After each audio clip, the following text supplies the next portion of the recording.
Finally, Brian Shaw breaks silence on the Baku controversy. He has now given his version of the Baku story as to why the event cannot happen. But before we discuss that, let's talk about the recent East vs West podcast on Dexter Tan's YouTube channel. Because he also gave his reasoning as per his understanding why the Baku event cannot happen. And after listening to that, it was quite clear that if Devon wanted to, he could have made that event happen. He could have faced Vitaly if he wanted. The event, the venue was available. So first of all, they discussed how to grow arm wrestling. And Drew's opinion on this was, we are just one step away from athletes attaining celebrity status. They need to be more in character. We need to see more characters in arm wrestling. He also said that we need Hollywood in arm wrestling to take it to the masses. I kind of wanted to disagree with this point, but I cannot. I have seen the cult following the movie stars have, and it can actually grow the sport. It can actually make it popular among the people who may never become arm wrestlers,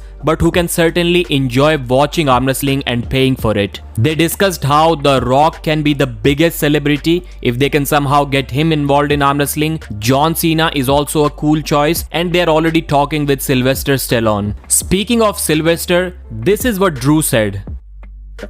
You go to anyone on the street and you go, hey, yeah, I'm doing this thing with arm wrestling. They go, oh yeah, over the top, right? Over the top. And I'm like, no.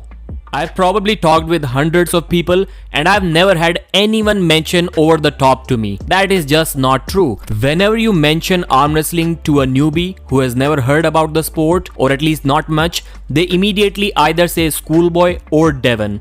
Around 2019-20, it was all Schoolboy. He was like 5 times more popular than Devon. But then because of COVID, his videos stopped and his content stopped, and Devon took over again. Another good point that they discussed was color commentary. Right now, he said everyone in the arm wrestling community is super technical and it's difficult to understand for the new fans who are just getting to know about the sport. Again, another point that I would have liked to disagree with, but I cannot. Do I enjoy Drew's style of commenting about arm wrestling? Do I enjoy his style of interviewing arm wrestlers? No, I kind of find them cringy, but I can still see that this guy has a vision. He is different than all of us, and different is something that we definitely need as of now. So his point was, while everyone has discussed how Levan top rolls, how he trains, how he flop press Devon, we need to know what Levan likes to eat, what kind of movies does he watch. We need to get into his personal life, and only that will attract a new set of fans. And I agree with him once again. They also discussed ring girls. That will be the last step that they will implement after fixing everything before that, and I'm all up for that, you know me. And then the main topic, the Baku topic. Dexter said that they never signed any agreement with Baku. No agreement with the venue was made. But he also mentioned that there was a big sponsorship for the Devon vs Vitaly match. And since Devon cannot pull in Baku because he's already committed to compete against Alex Kurdecha at Shaw Classic, that's why the Baku event cannot happen. They cannot make it happen until they find a good replacement headliner match for that August 30 event, which has now been postponed to September 13th. So yes, although nothing was confirmed, but it's not difficult to understand that the venue, the event was not officially confirmed because Devon didn't agree to go there. And without Devon, there was no event. So yes, when Devon says that there is no Baku event, the line that everyone has started copying, he's telling the truth. But there is no Baku event because Devon isn't there. Was there a delay in the confirmation of Baku venue? Yes. But was it confirmed before Devon decided to have a right arm match against Alex Kurdecha? Again, yes, it was confirmed before that.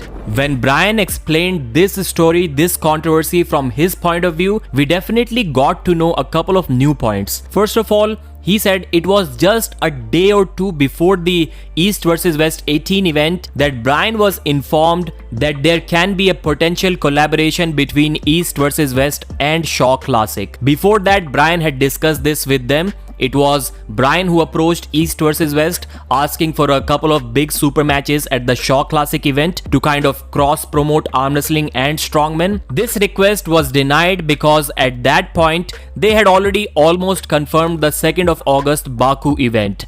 But then Bryan was told a day or two before the East vs West event that Baku venue is off, so you can have the Shaw Classic X East vs West event. That's when Bryan immediately booked the flight and he went to East vs West 18 and announced the collaboration. We have already seen that. But before all of this happened, something unexpected also happened. As soon as Bryan landed, he was informed that the Baku venue is back up again, so maybe the Shaw Classic collaboration cannot happen, and that pissed Bryan Shaw off. Because he took his time from his Saturday, flew there on his own money for the collaboration, and then they started telling him no. So then there may have been more discussions about that, and eventually they agreed to have the Shaw Classic and East vs West collaboration. Bryan now said that he has already talked about this Vitali vs Devon situation with Robert Baxter, with Devon Larratt, with Engin Terzi, Levan Saginashvili, Hermes Gasparini, Vitali Laletin, all of them. He said he has tried his best. There is still a possibility that Vitali will get his visa. He seems to have started to develop some interest in getting the visa, so hopefully there is still a possibility. But if that match cannot happen, they will still try to make the best matches possible. They will still try to make the best production possible. That's it for this video. Thanks for watching. Like the video and I'll see you again.